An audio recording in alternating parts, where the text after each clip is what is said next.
করব। তো অনেকেই কমেন্টস করেছো যে ক্লাসটি অনেক বড় হয়েছে, ক্লাসটিকে ছোট করলে ভালো হয়। তো সেই ক্ষেত্রে তোমাদের সুবিধার জন্য আমি আজকের ক্লাসটাকে ছোট করে সাজিয়েছি।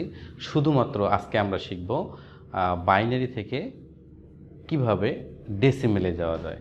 শুধুমাত্র একটি পয়েন্ট, সেটি হচ্ছে বাইনারি থেকে কিভাবে ডেসিমেলে যাওয়া যায়, এই বিষয়টি দেখব। এটা দেখার আগে তোমাদের এক নিয়মকানুন জানতে হবে। সেটা হলো, আমরা যদি বাইনারি থেকে ডেসিমেলে যেতে চাই তাহলে তিনটি জিনিস মাথায় রাখতে হবে। একটি হচ্ছে সংখ্যাটি কত, এর পরের কথাটি হচ্ছে সংখ্যাটি কততম অবস্থানে আছে। হ্যাঁ প্রিয় শিক্ষার্থী, যদি আমরা পূর্ণ সংখ্যা হয় তাহলে পূর্ণ সংখ্যার ক্ষেত্রে 0 থেকে 1 2 3 4 5 এভাবে আমরা হাতের ডান দিকে যাব। 0 থেকে 1 2 3 4 এভাবে আমরা হাতের ডান দিকে যাব, যতগুলো সংখ্যা হবে তার অবস্থানটা হবে সেটি। এরপর আসি আমরা, যদি সংখ্যাটি ভগ্নাংশ হয় সেক্ষেত্রে আমরা শূন্যের চেয়ে কম অর্থাৎ -1 -2 -3 এভাবে হাতের বাঁ দিকে অগ্রসর হতে থাকব। যদি হাতের, তাহলে আমরা ধরে নিলাম মাঝামাঝি শূন্য, শূন্যর চেয়ে -1 -2 -3 -4 -5 এভাবে যেতে থাকবে, যতগুলো সংখ্যা থাকবে তার অবস্থার মানটি হবে তত। আমরা একটি উদাহরণস্বরূপ দেখতে পারি। যদি একটি আমরা পূর্ণ সংখ্যা ধরে নেই, সেক্ষেত্রে তোমরা স্ক্রিনে দেখতে পারছো। স্ক্রিনে একটু খেয়াল করো তাহলে বুঝতে পারবে। আমরা একটা ধরে নিয়েছি একটি বাইনারি মান। বাইনারি মান হচ্ছে 101101। যদি এরকম হয় তাহলে দেখো আমরা ঠিক ডান দিক থেকে বাম দিকে চলে গেছি।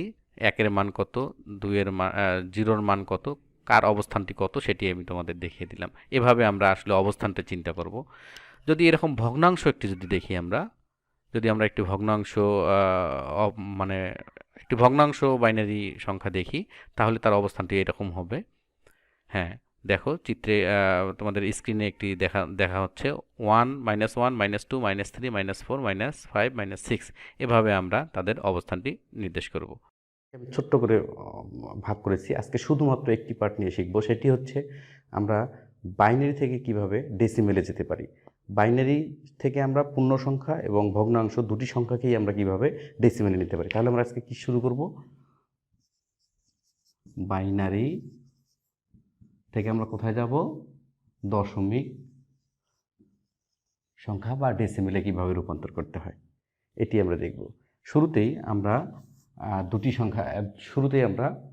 পূর্ণ সংখ্যার বাইনারি সংখ্যা কিভাবে দশমিকে যেতে হয় সেটি আমরা দেখব। তার আগে আমি বলে নিই, সেটা হচ্ছে যে যদি আমাদের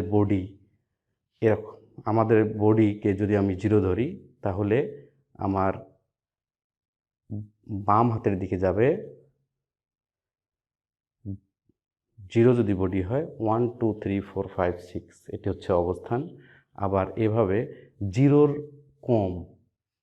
কম যদি হয় তাহলে 0-র কম কত হতে পারে, -1 -2 -3 এভাবে পর্যায়ক্রমে যাবে।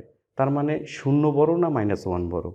অবশ্যই 0 বড়, কারণ আমার কাছে কেউ 1টি টাকাও পায় না, সেটি হচ্ছে 0। কেউ আমার কাছে 1টি টাকা পায়, তার মানে আমি ঋণগ্রস্ত 1টি টাকা, তাহলে -1টি হচ্ছে ছোট।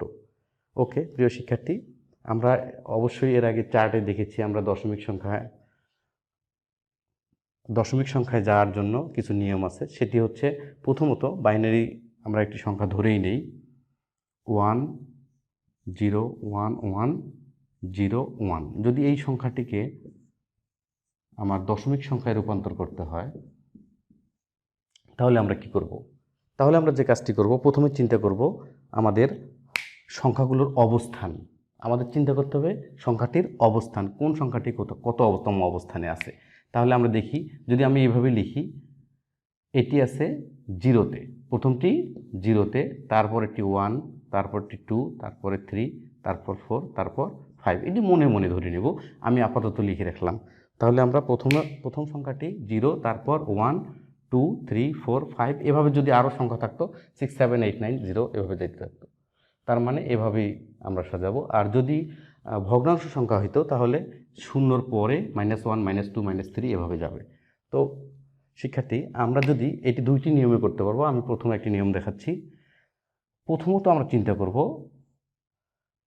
আমার যে অঙ্কটি আছে সেটি, আমার অঙ্কটি কত 1 গুণন এই অঙ্কটির বেস কত, এটি হচ্ছে বাইনারি সংখ্যা পদ্ধতি, তার বেস কত 2 2 এর উপরে পাওয়ার দিব আমি তার অবস্থানটি কত, তার অবস্থানটি কোথায় আছে 0-তে, তাহলে 0 ইকুয়াল টু কত হবে, কোনো কিছুর উপরে পাওয়ার 0 হলে সেটির মান হয় 1, তাহলে 1 দিয়ে 1কে গুণ করলে হবে 1।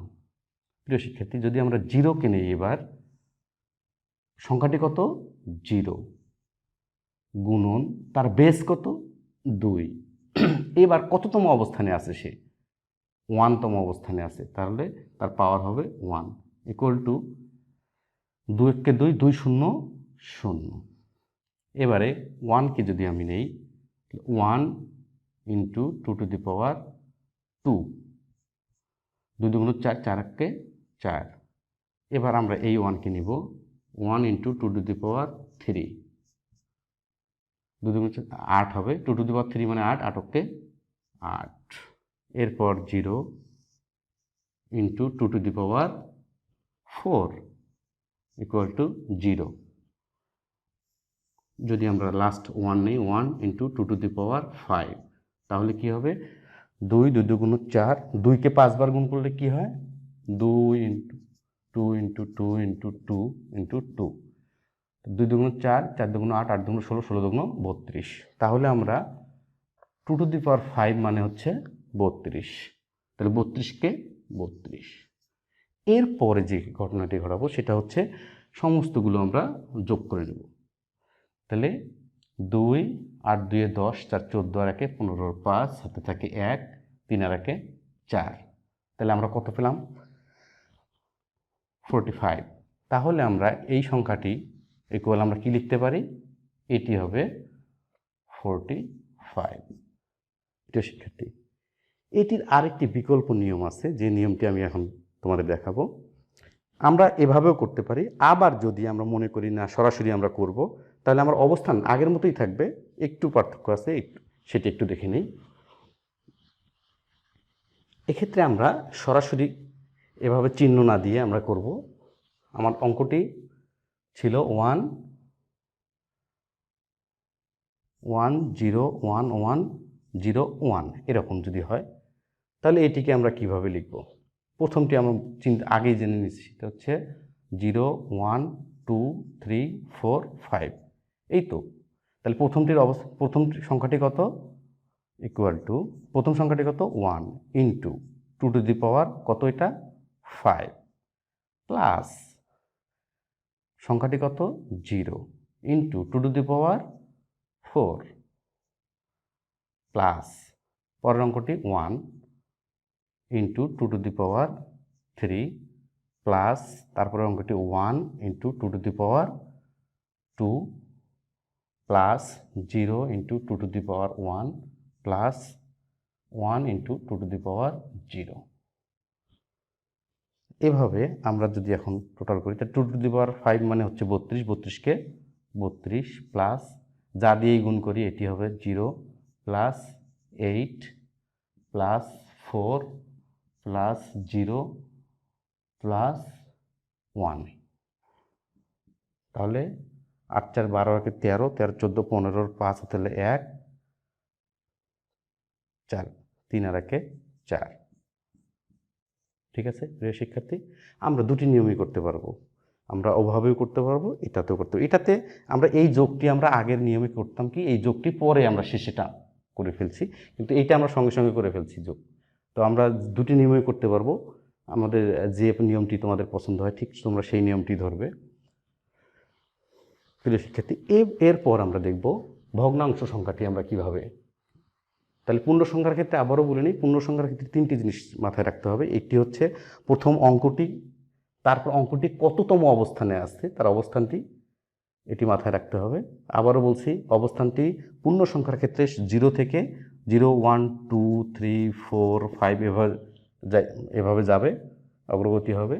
আবার যদি 0 ভগ্নাংশের ক্ষেত্রে হয় তাহলে হবে -1 -2 -3 -4 এভাবে যেতে থাকবে। ঠিক আছে, ওকে। আমরা এবারে ভগ্নাংশ দেখব। ভগ্নাংশ সংখ্যায় কিভাবে দশমিকে যেতে হয় সেটি দেখি। ভগ্নাংশ সংখ্যার ক্ষেত্রেও ঠিক আমরা দুটি পদ্ধতি অবলম্বন করতে পারবো। ধরে নিই আমরা 0.101 এটি একটি বাইনারি মান, এখান থেকে আমরা যাব ডেসিমেলে। এই দুটি পদ্ধতিতে করা সম্ভব। আমরা প্রথম পদ্ধতিটা ধরে নিই।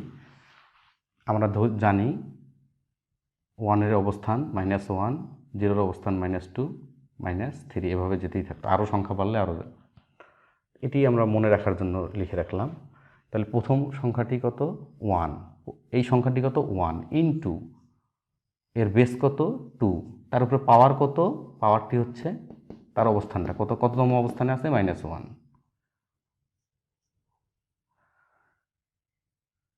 1/2। এরপরে পরের সংখ্যাটি কত? 0 ইন্টু 2⁻2 ইকুয়াল টু 0। এরপরের সংখ্যাটি 1 ইন্টু 2⁻3 1/8। এটির মান পাওয়া যাবে 0.5, এটি তো 0ই, এটি হবে 0.125।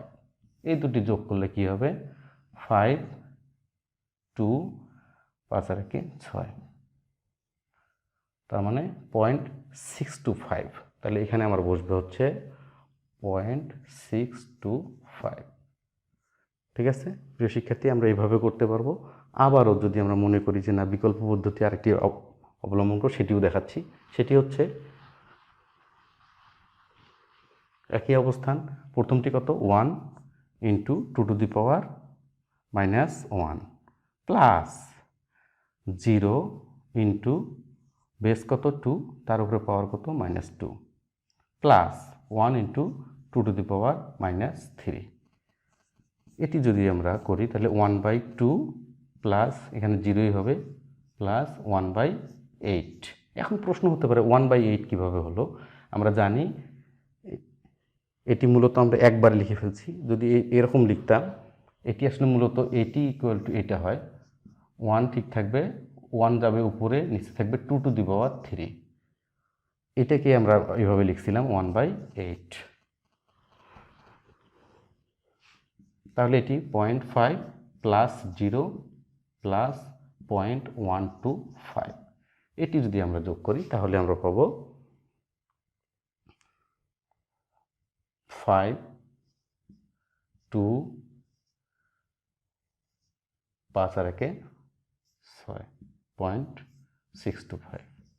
ঠিক আছে প্রিয় শিক্ষার্থী, তাহলে আমরা দুটি পদ্ধতি দেখলাম। একটি হচ্ছে সরাসরি লাইন বাই যোগ করে, আবার আরেকটি হচ্ছে ফলাফল বের করে সবগুলো ফলাফল একবারে যোগ করে।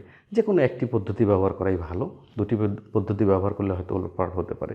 তো প্রিয় শিক্ষার্থী, আজকে আমরা শিখলাম বাইনারি থেকে কিভাবে দশমিকে যেতে হবে। তো এরপরের ক্লাসে আমরা শিখব অক্টাল থেকে কিভাবে, ঠিক একই নিয়মে অক্টাল থেকে আমরা কিভাবে দশমিকে যাব।